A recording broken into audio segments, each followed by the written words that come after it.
Evening, I'll call to order the September 24th, 2024 regular meeting of the Town Council.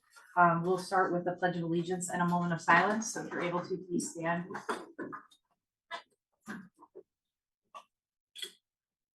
Pledge allegiance to the flag of the United States of America and to the republic for which it stands, one nation, under God, indivisible, with liberty and justice for all.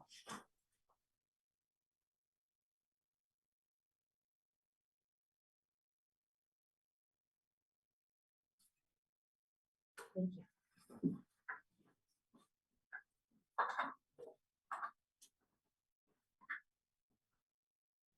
Number 4 on our agenda is proclamations and presentations, of which we have none.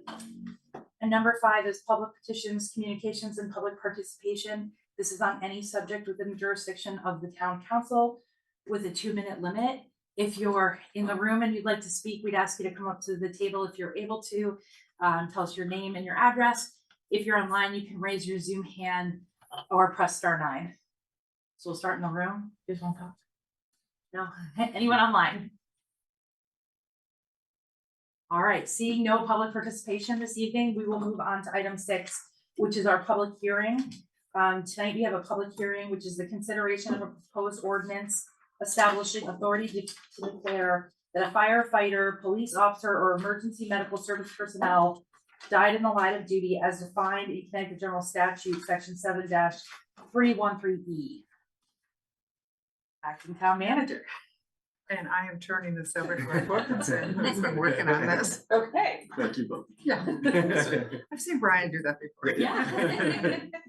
So the state passed a law that stated that if a firefighter, a police officer, or emergency personnel died within 24 hours of their last work or training from a heart attack, a stroke, or an embolism, it would be up to either the fire chief, police chief, or emergency services director to decide if that person died in the line of duty.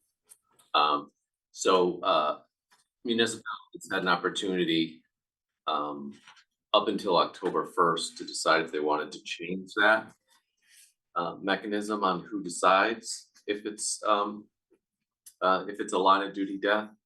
So after talking with our town attorney and Brian, we decided on making a committee of 3 people: the fire chief. Obviously, we don't have any police officers because we have state troopers. Myself and the town manager to decide, make that decision as a committee, and kind of set up a little kind of guidance on how we would do that, which includes, getting a medical advice from an advisor if we needed to. So that's basically what it does. It just allows us to do that. Once October 1st rolls around, we can't make any kind of change. So that's why we're bringing it before you to take care of that now for October 1st. All right, thank you. Are there any procedural questions we want to ask before we open the public hearing? And after we hear from the public, we'll close the public hearing and then we can ask more questions, if that's okay. All right, so is there then a motion to open the public hearing? Thank you. Moved by Councilor Buckler. Is there a second? Second motion. Second by Councilor Martin. Is there any discussion on this? We're all here, right? Yeah. Yes. Okay, so all in favor? Aye. All right, that was unanimous. So the public hearing is now open. At this point, if anyone would like to speak on this proposed ordinance, please come up to the table, state your name and address, or on Zoom, you can raise your Zoom hand or press *9. Anyone want to speak? Anyone online wish to speak? Last chance. No. Okay, seeing no public participation, is there a motion to close the public hearing? So moved. Moved by Councilor Moran. Is there a second? Second by Councilor Buckler. Is there any discussion about closing the public hearing? All in favor, please say aye. Aye. That is unanimous. So the public hearing is now closed. If there are any questions from council on this matter, this is your opportunity. I think it's a good idea. Any other questions? Okay. Is there then a motion to approve the ordinance as outlined in our packet? So moved. Moved by Councilor Mari, is there a second? Second. Second by Councilor Moran. Do we need to do a roll call vote on this one, or can we do a voice vote? You know, for passing, I don't know, probably worth doing a roll call. just all right, we'll to be do the safe. roll call vote just in case. Councilor Buckler? Aye. Councilor Mari? Aye. Councilor Yudichak? Aye. Councilor Moran? Aye. And also an aye, so that is unanimously passed. Okay, we're on a roll. The next item on our agenda is 7A, which is reports of boards and committees responsible to the council. You wanna Start, ARPA or? So ARPA is gonna meet next Thursday, This Thursday. or this Thursday, yep. And then like Colin give a firehouse update. Oh, sure. All right. So we met last week, just a few things. Currently on station 340, it just says 340, so it looks like an address. So went ahead and Brian approved because it's under $3,000. The word now it's station above it, so now it says station 340, which is great.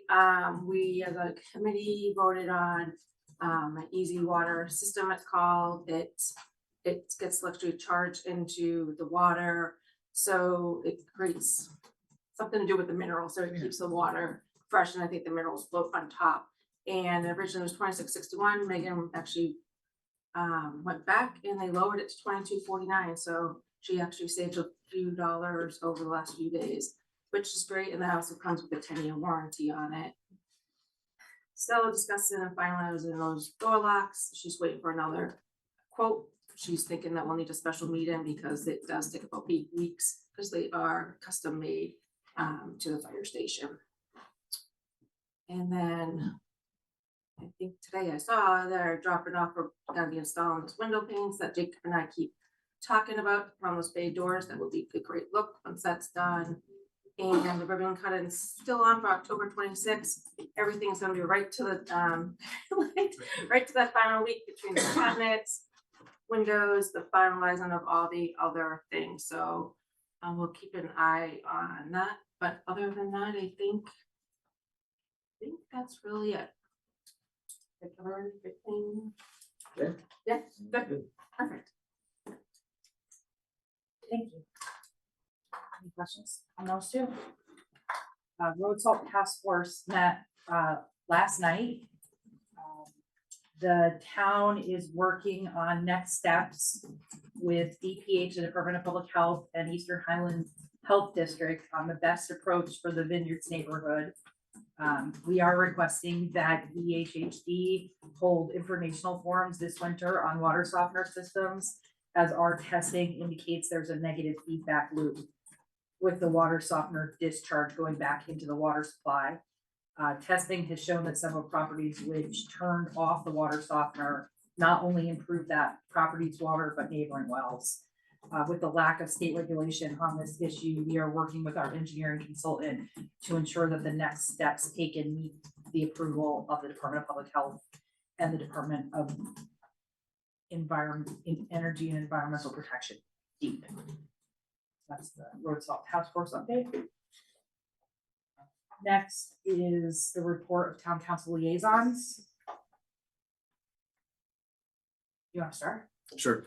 Planning and zoning met last night. It was a good meeting. They had a couple of general discussions. They talked about residential densities and subdivisions, just more generally about, you know, appropriate sizing, things of that nature, just sort of as like a long-term consideration of whether anything needs to be tweaked on that front.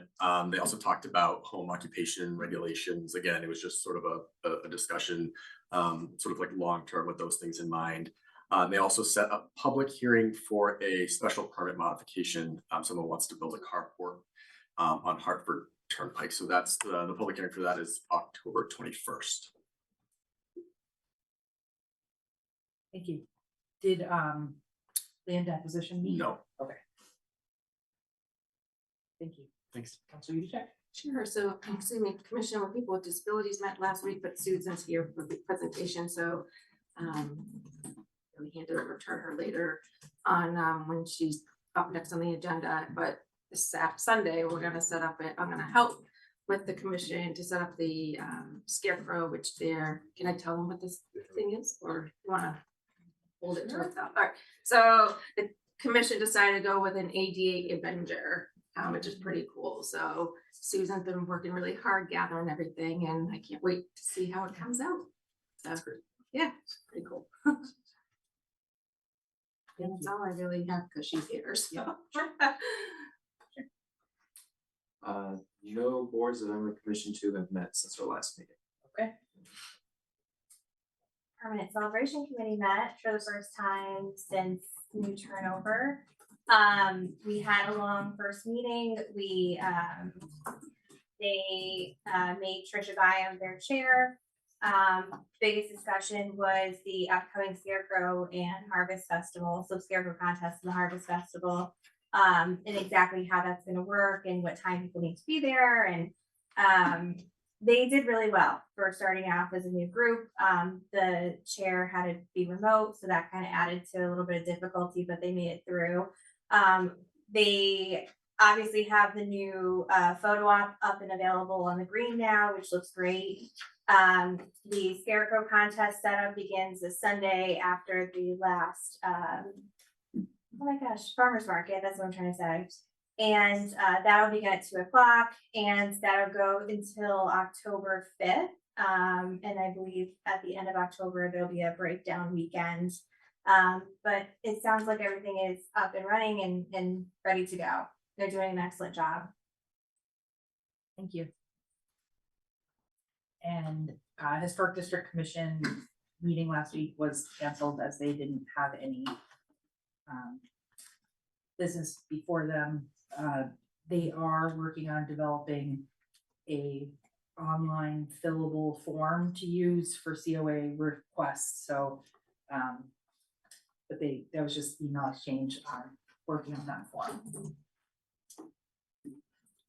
So the next item on our agenda is 8.1, Commission on People with Disabilities presentation to the Town Council.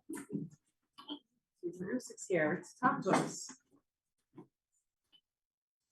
Good evening. Thank you for having me. So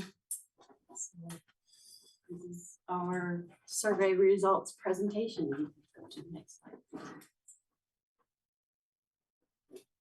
slide. So what we did is sort of summarized those results of a survey that we did earlier in the year, but we also wanted to post it online on our webpage. So we included some overview information, some background information. So this slide basically just talks about the goals of our commission, primarily education and information distribution and advocacy for people with disabilities in town, and hoping to create a more inclusive town.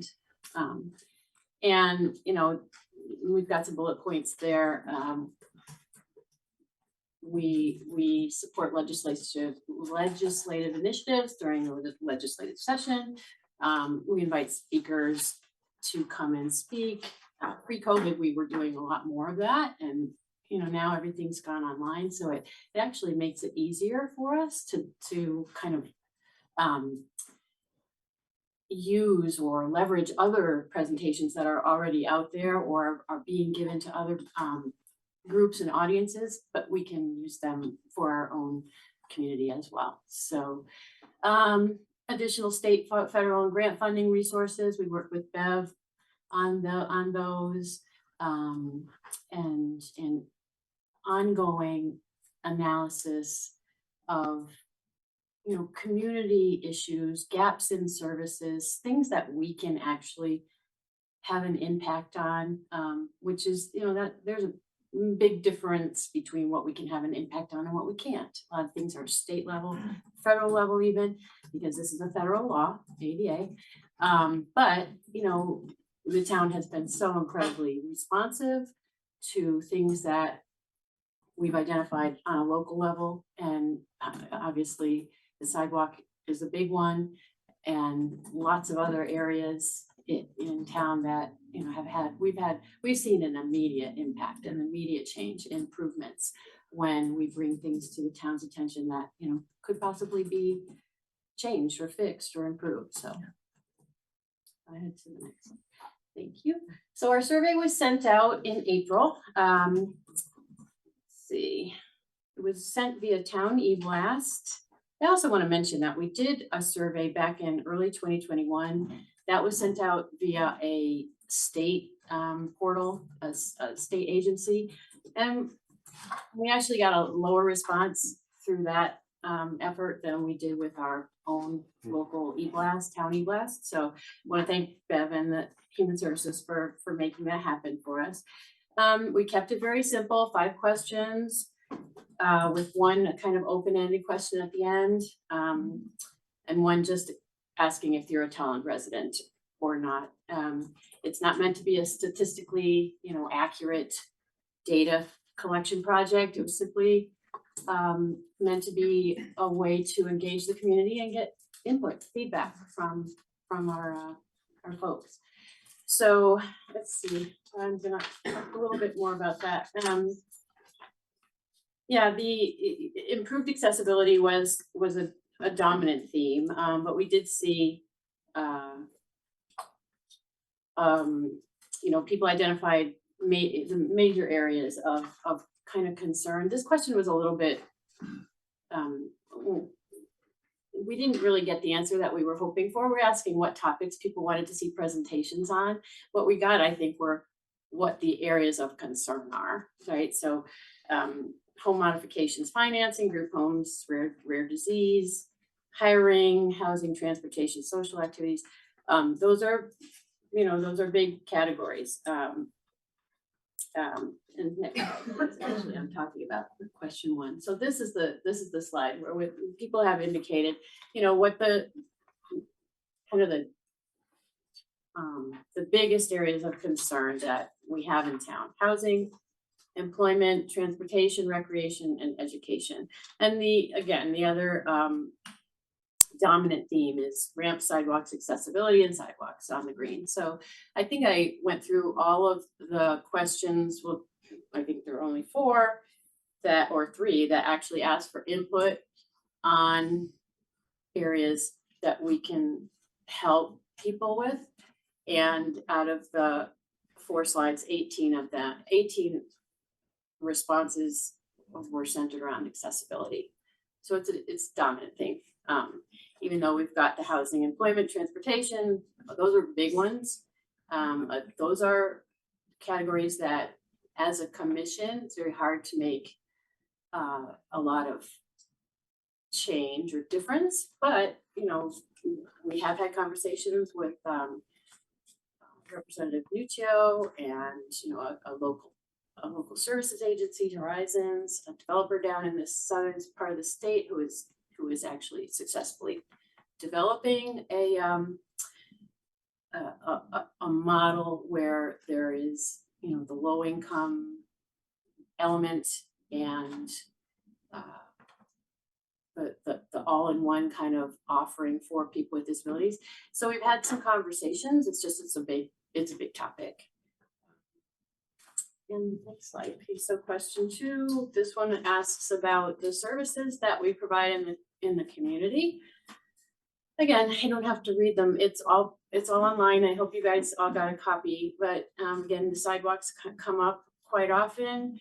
You know, other than the sidewalks, this slide pretty much captured the same sort of topics that we just saw on the previous slide. Next slide, please. What are the barriers or challenges in understanding or accessing services in Holland? You know, this one, I think we can just kind of summarize it by saying we need to do more education and get the word out on all the different services that are in Holland, but also all the different resources there are. We have a section on our webpage that is our resources section. those, it contains a lot of links and though that information changes all the time, so it's hard to kind of keep it up to date. But what we're trying to do is offer, someone who's looking for help, maybe, even if they're having, an issue or a question with the special ed at school, there are a number of resources that are out there to help parents. And I think the last meeting, someone brought up Think College, which is a higher education. Yeah, and so we need to get that on there. So those are just things that as we learn, as we hear about them, we want to put them out there, and hopefully they'll help people when they have a question and they go look for answers or information. So now we're on the board. This one, do you have any suggestions on how we can better reach out and provide this information? And that, all of these things, I would say, in one form or another, we're already doing. So it's just a matter of doing kind of more and trying to reach more people with, a population of our town. And the general, I think I saw a statistic recently that in Connecticut, the ADA Coalition of Connecticut's statistic on people with a percentage of adults 18 plus with disabilities in Connecticut is about 26%. So, we could be a little higher or lower than that, but we certainly didn't see that response on our survey, just like we see when we try to get people out to vote. It's a challenge to get response, but that's the challenge. So we just want to try different ways to continue to throw the broader net and reach more people. We are participating in the Scarecrow contest, as Colleen mentioned, and we'll be at the Harvest Fest. We will have a new brochure that is an overview of the ADA, a threefold brochure. It talks about each of the titles 1 through 5, and how the ADA basically works and what its basic job is to protect people with disabilities, and the different titles and what they encompass and what they cover, and then how to get more information on both the ADA and our commission. We're also going to have a one-page flyer on how to approach someone with a vision impairment. So vision impairment etiquette, both from a personal perspective as well as a service dog perspective. And so we have a commission member who's has a visual impairment. She's already worked that up, and we're going to format that up and hand it out. And it's important because, like this last meeting, people might not know that you don't go up and pet a guide dog, or even talk to them or offer them treats, right? They're doing a job. So we decided last year, because she had her dog at our table, and people obviously didn't know that kind of thing. So we thought, well, we should have something next year, and we will. The next slide, please. So our last sort of, this one is, we got what we got, town hall, all businesses, none that I can think of. I'd like to know so I can frequent them, and Bee Haven and Big Y. So these are the places or people in Tolland who are deserving of recognition for showing a commitment to hiring or including people with different abilities. We have a long way to go in that area, but our last question, is there anything else you would like the commission to know?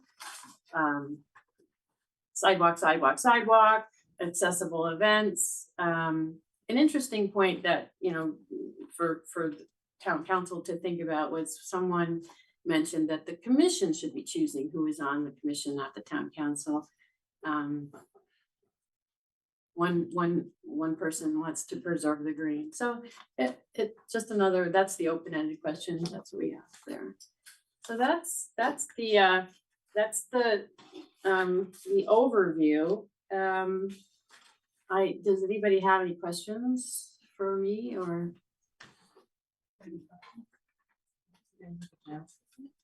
As a liaison to that commission, my third year, just seeing it evolve has been amazing, and it is a great every time, but it's a great commission, and I think everybody on that commission has some relatability to something, so I think that's where a lot of that passion comes from, and yeah, that's what I really want to say.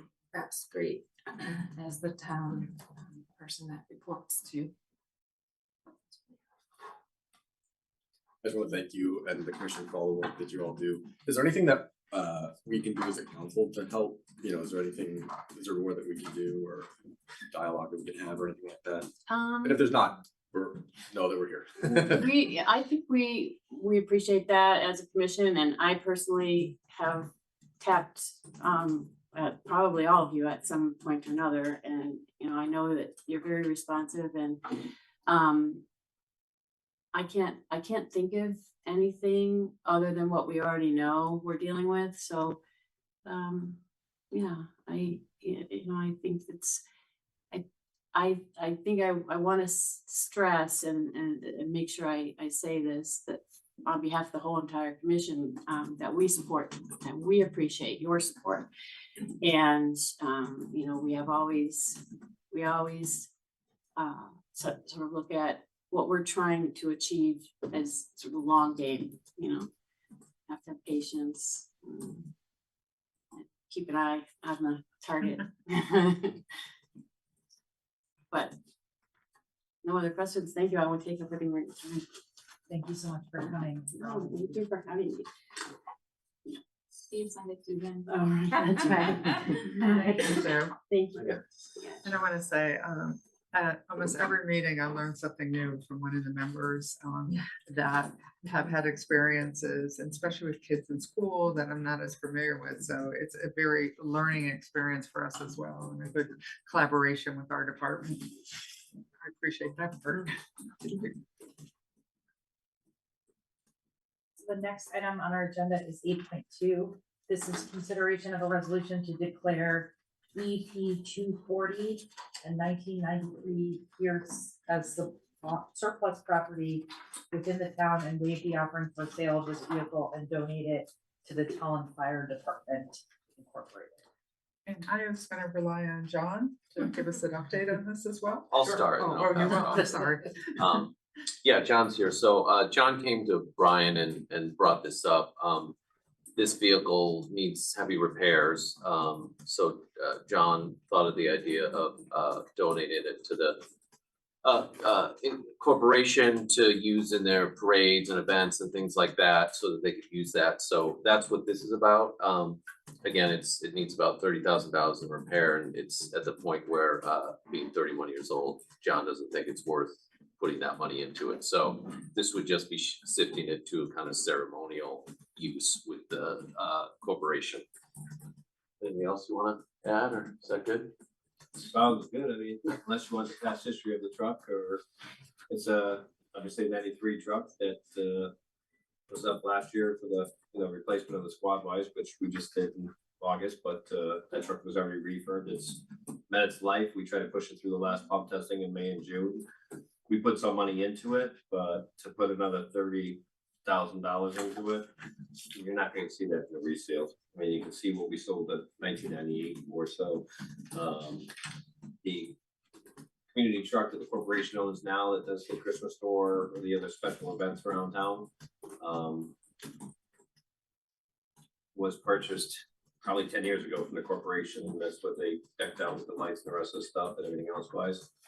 And I jinxed myself because they went to go get it last 3 weeks ago, and it's leaking oil and can't charge it and can't jump it, and it needs to be towed. So it's obviously perfect timing. So if you guys agree, you want to keep that for the special events and stuff like that, I think this is a solid truck. It it doesn't meet pumping aspects or fire aspects, but if we sold it, you'd probably maybe see a resale value of maybe 5 or something. Someone's gonna want the motor or something else wise, but at least if we decide to turn that back over, we will obviously scrap the other one, get rid of that.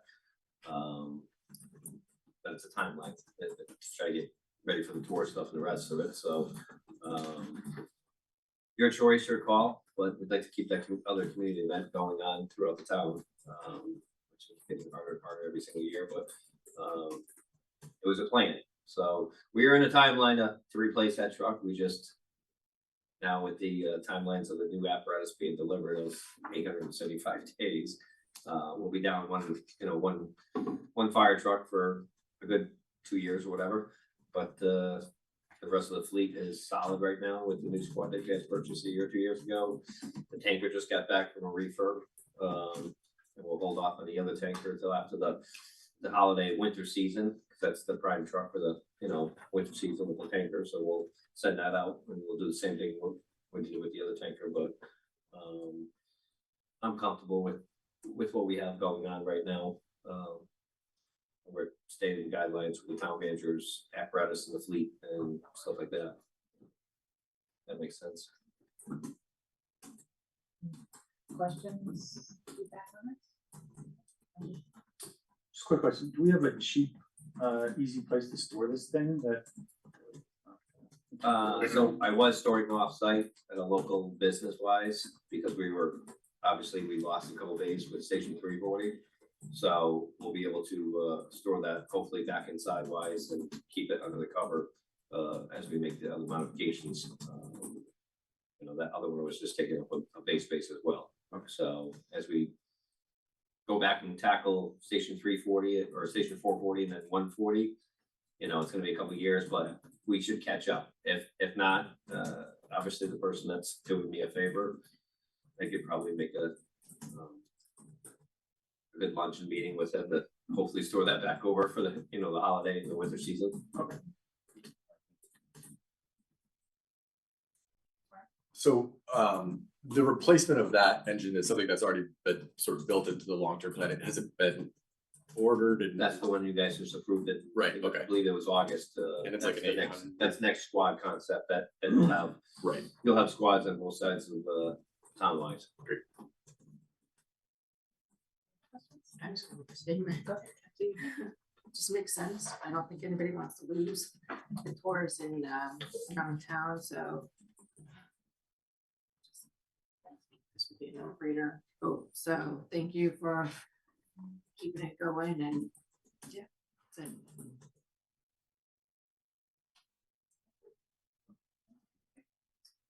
With no further questions, is there a motion to approve the resolution outlined in 8.2 of our packets? So moved. Moved by Councilor Murray, is there a second? Second. Second by Councilor Shay. Is there any further discussion? All those in favor, please indicate by saying aye. No, that was you my just- eye. Okay. Actually, I. Okay. Aye. Aye. Aye. All right, that's unanimous. Thank you. Item 8.3 on our agenda is appointments to vacancies on various municipal boards and commissions. Looks like we don't have any tonight. Thank you for all of your work in filling those. Item 9 is old business, which we have none. Item 10 is report of the town manager. Yeah, I anything to didn't report? have one included. No, you No. didn't, no, but you don't, no. Good. You're holding down the fort. We're good. We'll leave it for Brian next time. He'll have a Brian. super one next one. Yeah, I'm so. sure, it's okay. Okay, thank you. Item 11 is adoption of minutes. We have 3 packets of minutes in front of us. The minutes from August 27th, 2024, regular meeting. The minutes for September 10th, 2024, special meeting, and September 10th, 2024, regular meeting minutes. We did not have the votes to pass the August 27th, 2024 meeting minutes at our last meeting, so let's handle that one separately and then we'll go on to the September 10th. Is there a motion to approve the August 27th, 2024 regular meeting minutes? That's what I'm gonna wait on. No, that's what we're gonna do separate. Okay, that's what I said. Okay, sorry. Yeah, okay.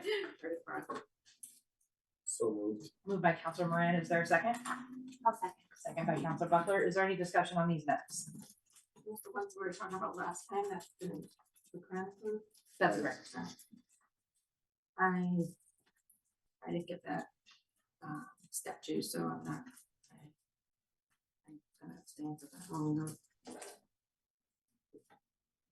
Further comments on the minutes? I mean, the only concern I had was raising the minutes in the subsequent minutes. So I'm good with the minutes, since my comments are in the subsequent meeting minutes. So without any further, it sounds like we have. Without any further discussion, all those in favor of approving these minutes as is, please indicate by saying aye. Aye. Abstain, and one abstention, so that's. You count, 5 yeses and an abstention. So the next, I guess we can do these one at a time if there are issues. The September 10th, 2024 special meeting minutes. Is there a motion to approve these minutes? So moved. Is there a second? Second. Second, so motion by Counselor Murray, second by Counselor Morant. Is there any discussion on the September 10th, 2024 special meeting minutes? All those in favor of approving these minutes, please signify by saying aye. Aye. Okay, that is unanimous. Okay. So now we have the meeting from September 10th, 2024, the regular meeting minutes. Is there a motion to approve these minutes?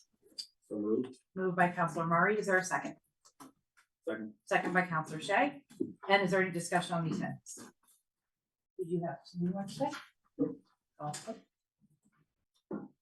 Any further discussion on these minutes? Okay, all those in favor of passing, approving these minutes as is, please indicate by saying aye. Aye. So that's everyone. Thank you. Next item on the agenda is correspondence to council. I think I had anything, right? Unless again, I always like to check it with everybody sometimes something, yeah, good. So I went through yesterday and yeah. Anyways. Oh, there is. I did get one letter. It's a sales So close. attempt to buy something, so. So I take that back. Yeah, it was a letter, but yeah, not me. Just putting that on the record. Item number 13 is the chairperson's report.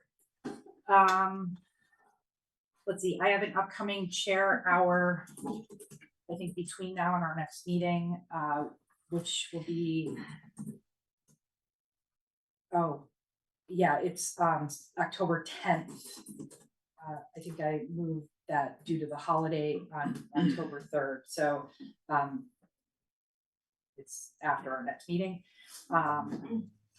Just a reminder to the public that bulk waste pickup, which is included in our budget this year, is scheduled for October, and if anyone wants to have bulk waste picked up at their house, they have to call or use the online form to schedule that. They won't stop at your house to pick up your stuff if you don't schedule it. And that happens the first full week in October, so the 7th through the 11th, I believe.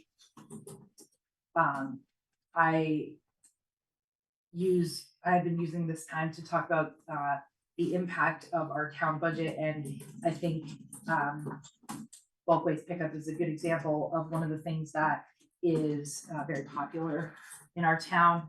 Lots of people seem to be very interested in participating. I know when I first moved to town a number of years ago, they did bulk waste pickup once a month. Correct. Yeah, and so we have scaled that back considerably to once a year to be more fiscally responsible. Every once in a while, you drive around town, you see somebody's got something at the end of their driveway that needs to be picked up. So it's nice to have that option still available as a pay per use option during the year, but certainly that level of service is not what it's. Item number 14 on our agenda is communications and petitions from council persons. Is there anything anyone wishes to say? Yeah, I have a few things. Okay, Council, your check, go ahead. Well, you said the bulky things, so I won't touch base on that, but I just want to congratulate all the new members to the planned celebration committee. Trish Byham, I've worked with her in the past and she's great. She'll definitely lead the way there. Big shout out to artist Joe Maradino for setting up that scarecrow out there. He's been dying to get something out there for years, and it's just bigger and better than what we envisioned. And he has it lit up at night too with solar lights that he charges during the day. As of, I believe today, there's 29 scarecrows that have registered. Information regarding setup will go out, I believe, tomorrow, according to Anne, one of the executive assistants downstairs. Let's see. The fire station is having an open house, but that's back, we didn't have it last year on October 5th. Great way to bring your families, people wanna learn to volunteer there, that's another great way. That's always a great thing that they offer for the town. I also wanted to give a shout out to the fire department for taking their engine tank 440 to Rensselaer Field a couple weeks ago. They participated in the Wishes on Wheels where people can bid on it and they can get a ride in a fire truck. So it's really good. It's for kids that have life-threatening diseases. So another great thing that our community does. And and Fitch was here a few weeks ago. I met with them. I think Katie did too for 30 minutes. That was real positive. I'm really excited that we're doing that study and we, they sent some follow-up things that we discussed. So I look forward to seeing the results in like another month or two. As far as I've heard that they're analyzing all the data that was submitted. That's it. A lot of good things going on.